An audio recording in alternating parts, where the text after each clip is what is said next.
Hello and welcome back to my channel. This is the first part of a new series that I have been working on for you. And it's where I look at famous public speakers that are very prominent, maybe online or on television, famous speeches, that kind of thing. But I look at them in three different scenarios.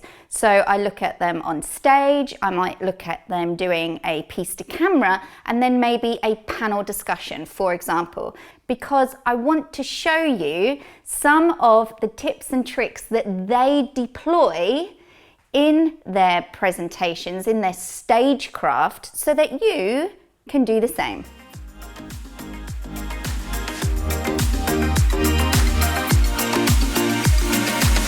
So the first one that I've chosen is an incredibly popular one, and that is Steve Jobs. Now, I don't need to spend time in this video talking about why this man is a great communicator. There's evidence of that everywhere.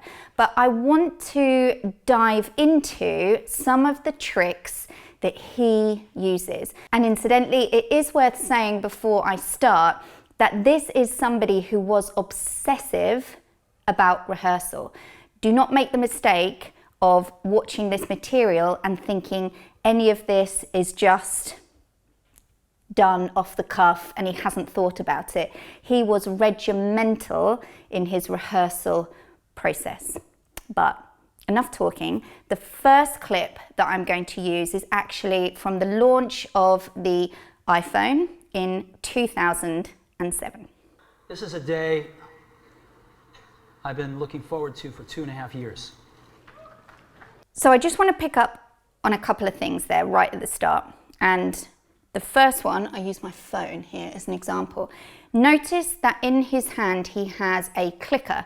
That clicker is used to advance his slides. If you are ever presenting on a stage and you will be using a clicker to advance your own slides, make sure you practice with something in your hand, because there's nothing more off-putting than all of a sudden arriving at the venue and realizing this hand can't do anything because you've got to advance your slides. So that's one thing to note. And the other thing is just that wonderful opening where he says something like, "I've been looking forward to this moment for the last 2 years." Starting off a presentation with a statement like that just entices the audience to listen. Everybody in that audience, every bum on seat is wanting more. It's a great way to start. Every once in a while, a revolutionary product comes along that changes everything. And Apple has been, well, first of all, one's very fortunate if you get to work on just one of these in your career. Apple's been very fortunate. It's been able to introduce a few of these into the world. So a few points there.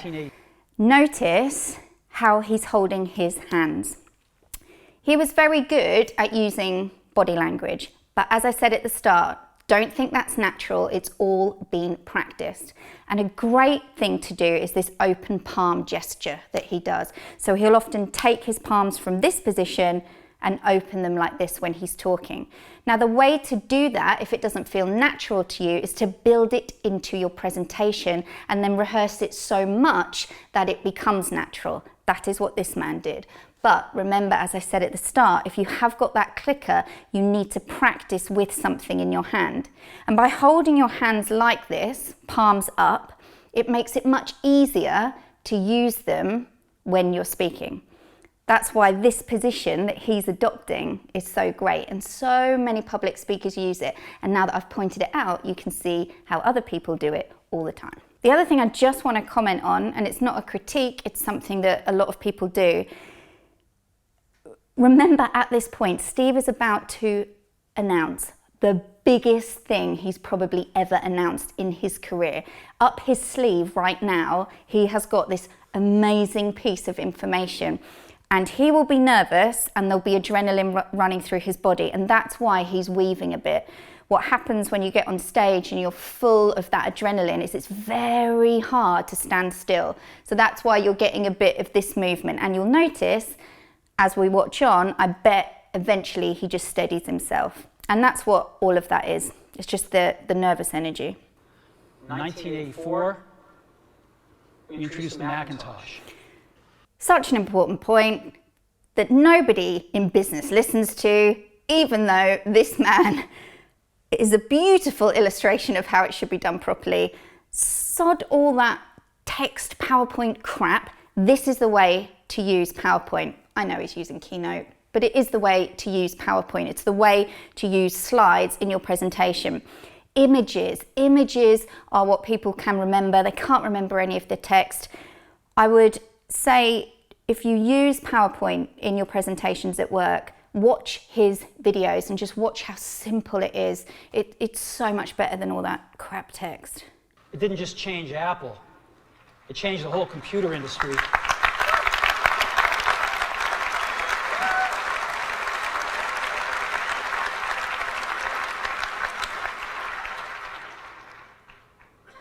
In 2001, we introduced the first iPod. And it didn't just change the way we all listen to music. It changed the entire music industry. So what he's using there is kind of a contrasting pair, is what you can call that, where he's making a statement where he's saying, we launched this and it didn't just change this, it changed this, okay? And he keeps doing that, and I think he does it 3 times. And incidentally, this rule of 3 is something that you can deploy in any of your presentations. 3 always works best, it just does. It's something to do with the fact that as humans we remember 3 things. He uses this a lot. Well, today, we're introducing 3 revolutionary products of this class. The first one is a widescreen iPod with touch controls. It's worth saying as well, actually, on this presentation, remember he is presenting to Apple employees, okay? So he is already in a great position because they're all excited, they're all invested, and they all really like it. So it's like the most wonderful audience to have, basically.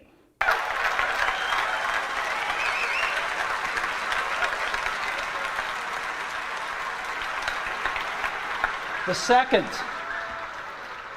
is a revolutionary mobile phone. Number 2.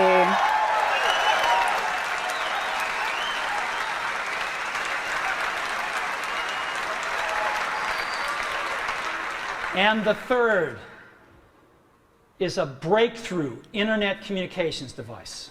So he's launched, again, he's gone into the 3. He could definitely have talked about more things to do with that new phone, but he kept it to the 3 most important. Again, rule of 3 just works really, really well. Notice as well the speed at which he is speaking.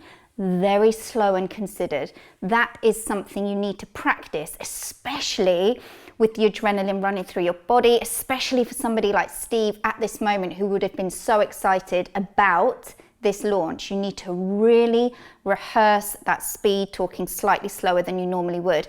And also on the next bit, because he's done it throughout, notice the simplicity in what he's saying. Steve Jobs delivered content in the way that normal people speak. And that is the key. It doesn't have to be overcomplicated. You do not illustrate your intelligence by using really big words that only you understand. So keeping it simple and doing it well, there's such power in that.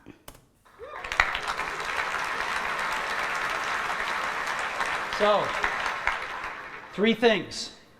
A widescreen iPod with touch controls, a revolutionary mobile phone, and a breakthrough internet communications device. An iPod, a phone, and an internet communicator. An iPod, a phone. Are you getting it? Okay, of course they're getting it. They're getting that this is all in one device. But again, the simplicity in the structure of this script. Really solid opening line that makes you want more.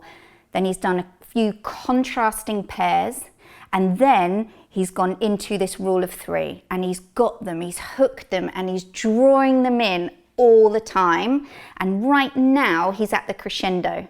And again, it's so simple. Basically, the majority of what we've seen so far is based on this rule of three and repetition. Not enough presenters use repetition. They might deliver a killer line and then just leave it there, but there is real value in repeating. And again, he'll repeat it 3 times. These are not 3 separate devices. This is one device. I just want to talk about something really quickly as well here in this frame. So what you see a lot of presenters doing on stage is, say, at a conference, it's a big mistake, and that is standing in front of the screen.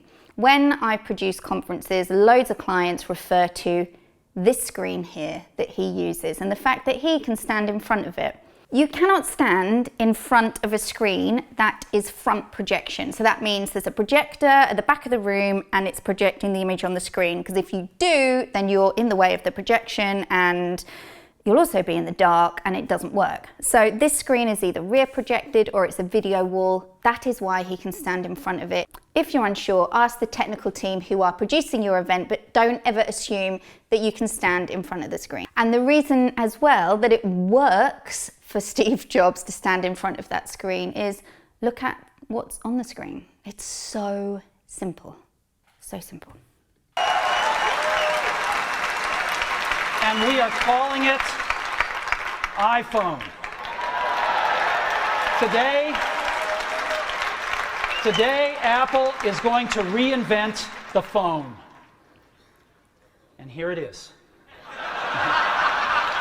Okay, lovely. So again, he can have fun with the audience because it's rehearsed. I'm going to jump onto another clip now, but before I leave this clip, it's really worth saying that if you want to use comedy, if you want to make the audience laugh, you do it in a subtle way, as he has done here. I would never advise anybody to tell jokes on stage. Comedians spend years practicing their material. So if you're not a comedian, then I would leave the comedy. I'm going to jump to a clip now where he introduces somebody on stage at the same event. Them to make this all happen.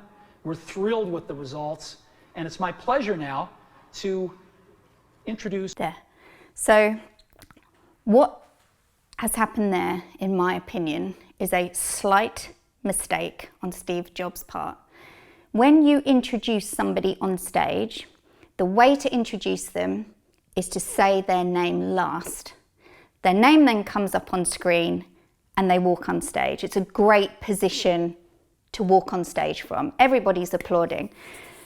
What Steve Jobs did there is he clicked, he looks to the floor, which means he's looking to the screen. He has advanced the name and title slide. Therefore, he's already on the back foot because the audience now know who's coming on stage, and then he introduces the person on the stage. Now, the reason that it will make sense when I play the clip, the reason that I believe that's a mistake is Steve Jobs is advancing his own slides. However, there will be a graphics operator behind that screen who also can control the slide. I believe the agreement would have been that the operator advances the slide when the speaker walks on stage. But Steve clicked the slide, then had to look to see what was on the slide to double check, then does an introduction where he doesn't announce the name, and therefore the audience are unsure where to clap. So I'll show you that now. Them to make this all happen. We're thrilled with the results, and it's my pleasure now to introduce Dr. Eric Schmidt, Google's CEO. So did you see that? The audience are kind of, okay, right, okay. Instead of, we've got a special guest here today from Google. Please welcome on stage Dr. Eric Schmidt. Clap, clap, clap, clap, clap. It's a tiny little thing, but even the best make tiny mistakes. But because he was well rehearsed, he got through it. I don't want to bore you. I want to keep this interesting. Steve Jobs is brilliant on stage, but even brilliant people make little tiny mistakes. I know it's like a nitpicky thing, but it just is an illustration that you can rehearse and sometimes things don't go exactly how you planned them on the day. But if you rehearse them, you can pick up really easily and it almost looks flawless unless somebody like me picks it out. The next clip that I'm going to show you is of Steve Jobs on a panel discussion, so a Q&A environment, which is completely different. So this clip is from the D8 conference in 2010. I think it was the last time he was there. I know from things that I've read and from interviews that I've seen with these hosts that he did not enjoy this kind of environment at all. However, he really respected these two and he respected this conference as a whole, so he was often willing to take part. It was at this conference, I think in 2007, might be wrong, where he famously got together with Bill Gates on stage. So he has a good history with this event, but he did not enjoy this. In fact, I think the quote from the organizers were, "We had to do a merry dance every time to get him to attend." One of the things I want you to know in particular is how comfortable this man is in his own skin. The authenticity of Steve Jobs is one of the things that made him so great. He is very comfortable being himself, and I think it really shows when he's on panels and Q&As. Hi Steve, David Roth. I love my iPhone, my wife loves her iPhone. And we have no concerns about the speed of the AT&T network or the data robustness. Our concern is that we can't make a phone call on it. Yeah. We live in Houston, not San Francisco or New York. Okay, so he's been approached here with a pretty difficult question. Francisco or New York.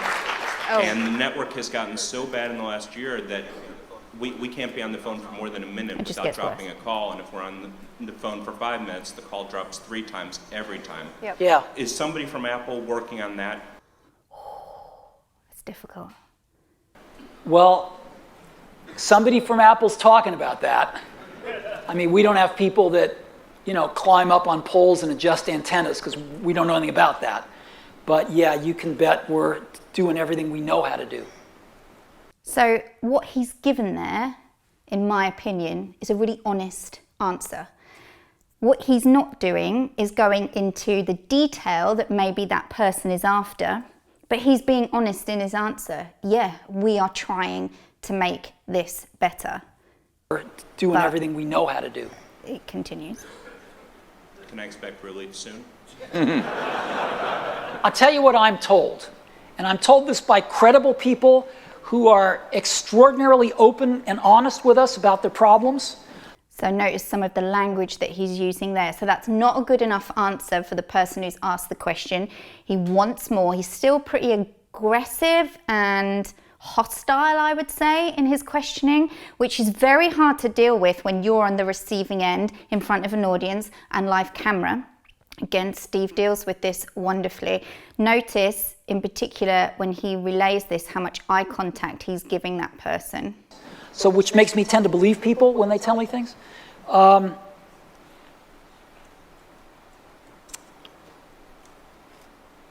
When I know little about this stuff technically, this is not my area of expertise. To make things better, people reallocate spectrum. Now, before he goes into that, just notice that pause he made. People often feel when they've been given a difficult question, that panic to immediately respond. If somebody comes to you with a hostile, difficult question, there is nothing wrong in taking a slight pause, a moment, just to think about that answer. The audience will be on a knife edge because, with that audience, you're just waiting for that answer. But you can take a moment. In fact, taking a moment does make the answer feel more authentic, okay? Rather than regurgitating some spiel that you see politicians do all the time, some crap that is written on, the company manifesto or whatever. So don't fear taking a pause if you've been given or you receive a difficult question. They take spectrum that they weren't using or were using for something else and allocate it to this problem. And they do things like increase the backhaul. So they put in gigabit Ethernets instead of T1s that they had. And they put in more robust switches to switch the data.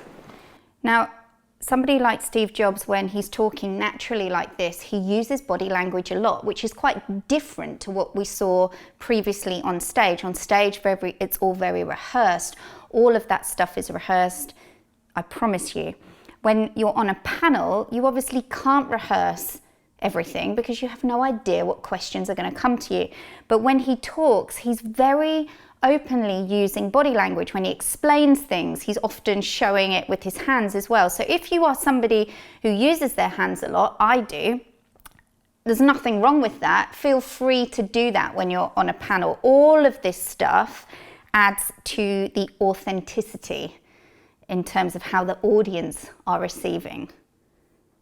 It's really mean to pick on politicians, but they don't do it very often because they're not very authentic. Things in general, when they start to fix them, get worse before they get better. That's what I'm told. And if you believe that, things should be getting a lot better soon. So, a serious answer to your question, I am told that a lot of places are getting a lot better, certainly by the end of the summer. And I believe the people that are telling me that truly believe it and are high competency people. So he's taken a really harsh and hostile question directed at him. He's given the best answer that he can, at least that's what we authentically feel from how he's delivered it.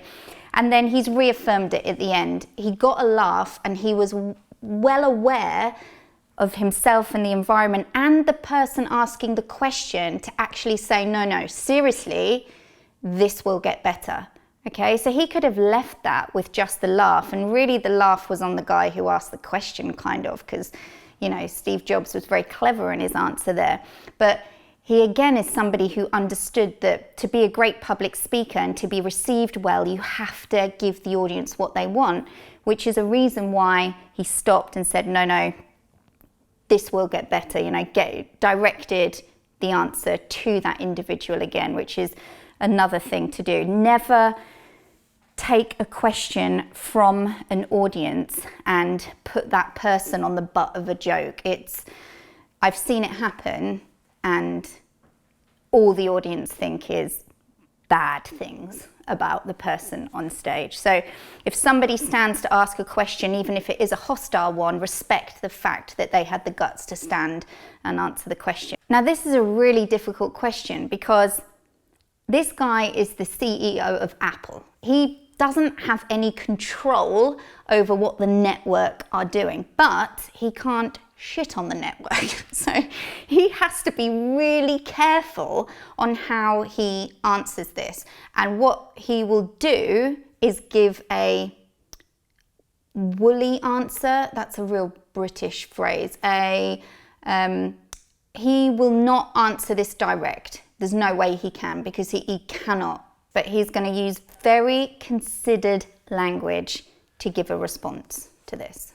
The next clip is a really good one, and it's how does Steve Jobs deal with technical issues? Problems happen all the time when you're on stage. How did Steve Jobs deal with technical issues? Let's take a look at this market and how big it is. My clicker's not working. Again, back to this clicker, okay, that he would have rehearsed with time and time again. Now he's saying there, my clicker is not working. And the reason he's saying that is not to tell the audience, but it's to tell the crew. He's given a clear message to everybody who's working on this job technically, my clicker's not working. And believe you me, they will all be shitting their pants right now backstage trying to make this better.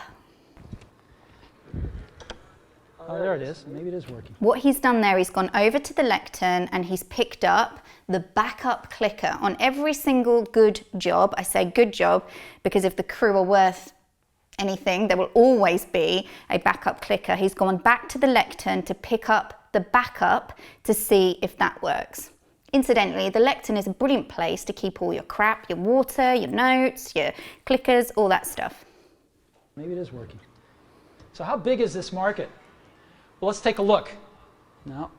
All righty.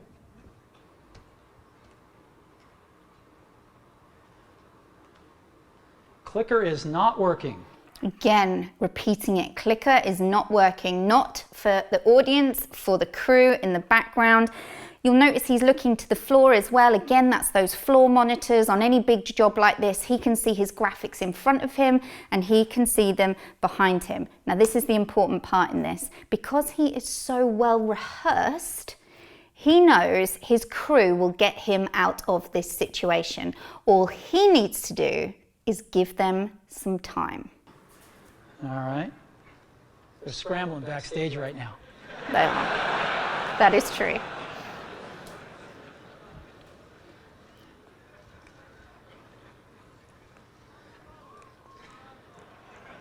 You know, when I was in high school, Steve Wozniak and I, mostly Steve, made this little device called a TV jammer.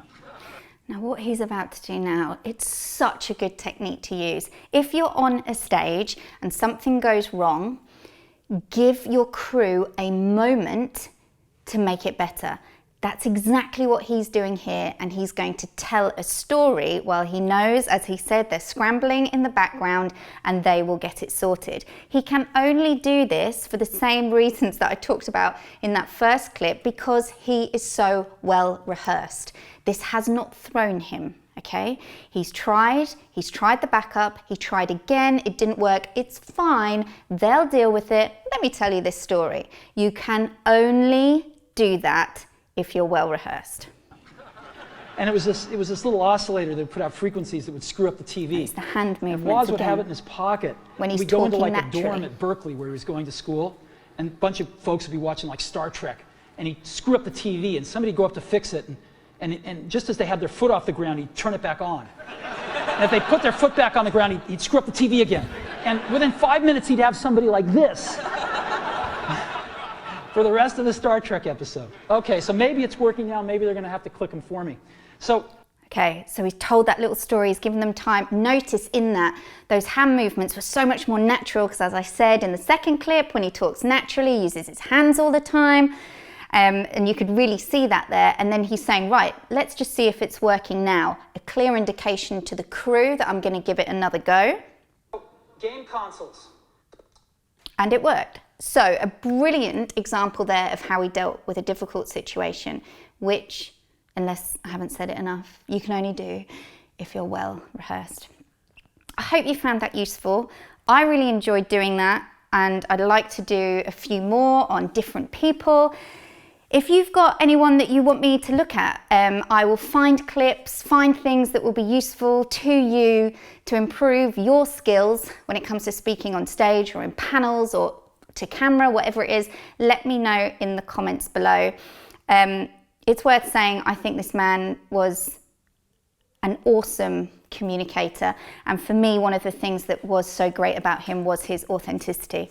As always, please do subscribe to my channel. I look forward to seeing you next week.